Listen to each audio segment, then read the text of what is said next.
ಸಾವಿರಾರು ಎಕರೆ ಜಮೀನನ್ನ ಕಬ್ಜಾ ಮಾಡ್ತಕ್ಕಂಥ ನೋಟಿಫಿಕೇಶನ್ ಯಾಕೆ ಕೊಡಿಸ್ತೀವಿ? ಯಾಕೆ ಈ ತರದ ಡಬಲ್ ಸ್ಟ್ಯಾಂಡರ್ಡ್ ದ್ವಿಮುಖ ನೀತಿ? ಇದನ್ನ ನಾವು ಪ್ರಶ್ನೆ ಮಾಡ್ತೇವೆ. ಮತ್ತು ಅದು ಸಂಪೂರ್ಣವಾಗಿ ಫಲವತ್ತಾದ ಭೂಮಿ, ತೆಂಗು, ಅಡಿಕೆ ಮತ್ತು ತೋಟಗಾರಿಕೆ ಬೆಳೆ, ವಾಣಿಜ್ಯ ಬೆಳೆ ಸಮೃದ್ಧವಾಗಿ ಬೆಳೆತಕ್ಕಂಥ ಒಂದು ಫಲವತ್ತಾದ ಭೂಮಿ.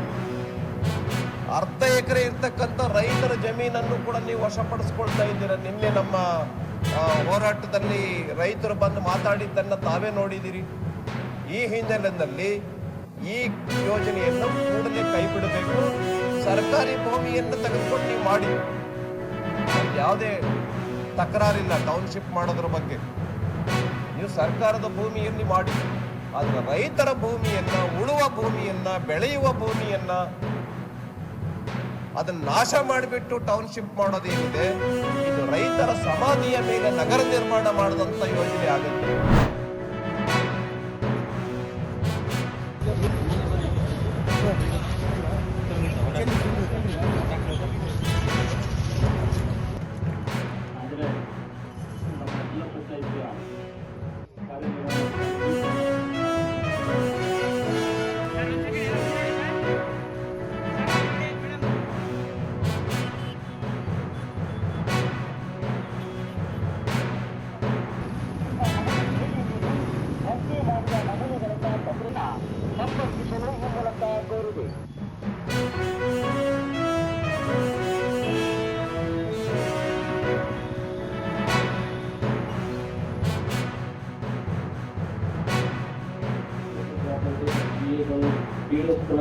ಬಿಎಲ್ಒ ಕಂಪ್ನಿ ಅಂತ ಗೊತ್ತಿರುತ್ತೆ, ಯಾರು ಟೆಸ್ಟರ್ ಅಂತ ಗೊತ್ತಿರುತ್ತೆ. ಅವ್ರಿಗೆ ಫೋನ್ ಮಾಡಿ EF ಪಡೆಯಿರಿ. ನಾವು EF ಕೊಡೋಕ್ಕೆ ನಮ್ಮ ಮನೆಗೆ ಬರ್ತೀವಿ. ಅದು ಒಂದು ವಿಷಯ. ಎರಡನೇದು, ನಾವು ಫೋನ್ ಕಲೆಕ್ಟ್ ಮಾಡ್ಕೊಂಡು ಡಿಸ್ಕಸ್ ಮಾಡ್ತೀವಿ. ಇಲ್ಲಿವರೆಗೆ ಇವತ್ತು ಟ್ರೇಡಿಂಗ್ ಮಾಡಿ ಪ್ರಕಾರ 6.75 ID ಒಂದು ಪ್ರೋಗ್ರೆಸ್ ನಮ್ಮ ಜಿಲ್ಲೆಗೆ ಆಗಿರುತ್ತೆ. ಚೆನ್ನಾಗಿ ಪ್ರೋಗ್ರೆಸ್ ಇದೆ. ಆದ್ರೆ ಈ ಮುಂದೆ 20-30% ಪರ್ಫಾರ್ಮ್ ಮಾಡಬೇಕು. ಅಲ್ಲಿ ಸ್ವಲ್ಪ ನಾವೆಲ್ಲ ಒಂದು ಪರಿಶ್ರಮ ಮಾಡಬೇಕಾಗತ್ತೆ. ನೋಡ್ತಾರೆ ಯಾಕೆ ಇಷ್ಟು ಜನ ಹೋಗ್ತಾ ಇದಾರೆ ಅನ್ನೋದ್ರ ಬಗ್ಗೆ ಅಟ್ಲೀಸ್ಟ್ ವಿಚಾರಿಸಿದ್ರೆ SIR ಅಂತೆ, ಸ್ಲೀಪ್ ಅಂತೆ ಅಂತ ಮಾತಾಡಿ ಅವರು ಸುತ್ತಮುತ್ತಲಿನವರಿಗೆ ಒಂದು ಈ ವಿಚಾರ ಮುಟ್ಟಿಸ್ಲಿ. ಪ್ರತಿಯೊಬ್ಬ ಮತದಾರನ ಹಕ್ಕು ಉಳ್ಕೊಳ್ಳಿ.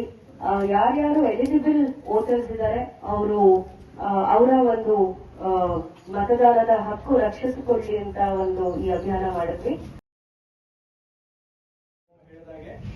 ಯಾವುದೇ ಒಬ್ಬ ವ್ಯಕ್ತಿ ಕೂಡ ಮತದಾನದ ಹಕ್ಕನ್ನ ವಂಚಿತರಾಗಬಾರದು. ಸೊ ಹಾಗಾಗಿ ಗ್ರಾಸ್ ರೂಟ್ ಲೆವೆಲ್ ಅಲ್ಲಿ, ವಿಶೇಷವಾಗಿ ಹಳ್ಳಿಗಾಡಿನಲ್ಲಿ ಇರ್ತಕ್ಕಂತಹ ನಿಮ್ಮ ಮನೆಗಳ ಹತ್ರನೇ ನಮ್ಮ BLOಗಳೆಲ್ಲ ಬರ್ತಾರೆ. ಹಳ್ಳಿಗಾಡಿಗಳಲ್ಲಿ ಇರ್ತಕ್ಕಂತಹ ಜನರಿಗೆ ಇದರ ಒಂದು ಮಾಹಿತಿ ಸಿಗಲಿ ಅನ್ನೋ ಉದ್ದೇಶಕ್ಕಾಗಿ ಮಾಧ್ಯಮ ಮಿತ್ರರ ಮುಖಾಂತರವಾಗಿ ಈ ಅಭಿಯೋಜನೆಯನ್ನ ಆಯೋಜನೆ ಮಾಡಿದ್ದೀವಿ.